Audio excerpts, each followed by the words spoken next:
All right, today we're going to break down a really fundamental concept in Swift, something every developer has to get their head around, the difference between instance and type methods. Seriously, understanding this is going to make your code so much cleaner, more logical, and just, well, better. So let's just dive right in with a question that, every single one of us has asked ourselves a million times. You've just written this new bit of code, this awesome new function. But where on earth does it belong? In a class? In a struct? And how are you supposed to even call it? Well, Swift gives us a couple of main tools to answer that exact question. And our first one, the one you'll probably use most often, is the instance method. The key thing to remember here is that this is all about behavior for one single individual object. Right, so what does that actually mean? It means an instance method is totally, completely tied to a unique object you've already created, from a blueprint like a class or a struct. It just can't exist on its own in a vacuum. It needs a specific instance to do its job.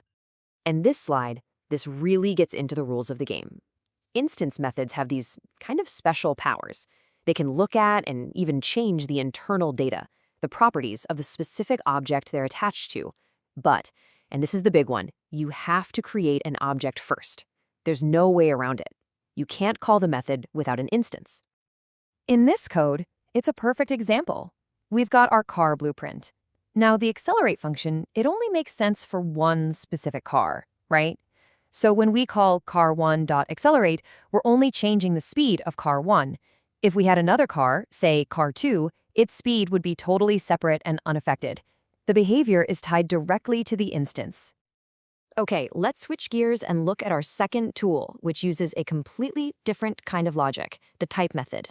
This is all about behavior that belongs to the blueprint itself, not to any single object you might make from it. This is literally the complete opposite of what we just saw. You don't need to make an object, not at all. You're not asking a specific car to do something. You're asking the idea of a car, the type itself, for some kind of general utility. You just use the type's name directly. Think of these methods like general-purpose tools you have lying around in a workshop. They're super useful, but they can't access something like speed because, well, which car's speed would it be? There is no instance. And that's exactly why they are perfect for helper functions that do a task related to the type but don't depend on any one object's state. And you'll always spot them because they have that static or class keyword right in front. This right here is the perfect use case. I mean, think about it.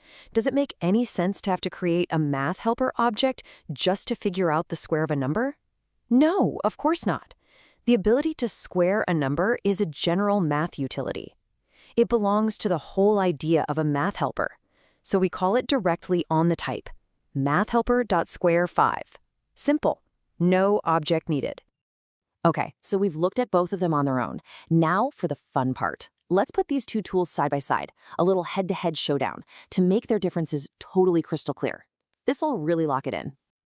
This table just lays it all out, doesn't it? It's a perfect at-a-glance comparison. Just look at the contrast right down the line. Instance methods are for object-specific stuff. Type methods are for shared general-purpose logic. One needs an object? Yes. The other? No. Can it access that object's data? Yes versus no. This is pretty much the whole story, right here in 5 rows. Honestly, if you forget everything else from this explainer, just remember this slide. This is the absolute core idea. It's like the instance method is yelling, hey, I need a specific object to work on. And the type method is just chillin', saying, nah, I'm good, just use my name. So theory is one thing, right? But how do you actually decide which one to use when you're staring at a blank screen in your own project, about to write some code?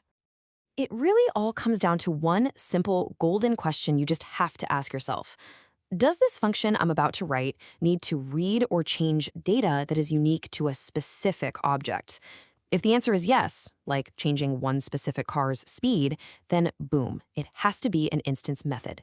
If the answer is no, then it's a fantastic candidate for a type method.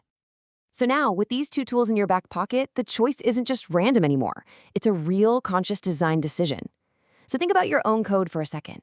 How can you apply this simple golden rule to bring way more clarity, way more logic, and a better structure to your next project? Because knowing where a function belongs, that's the first real step to mastering the craft.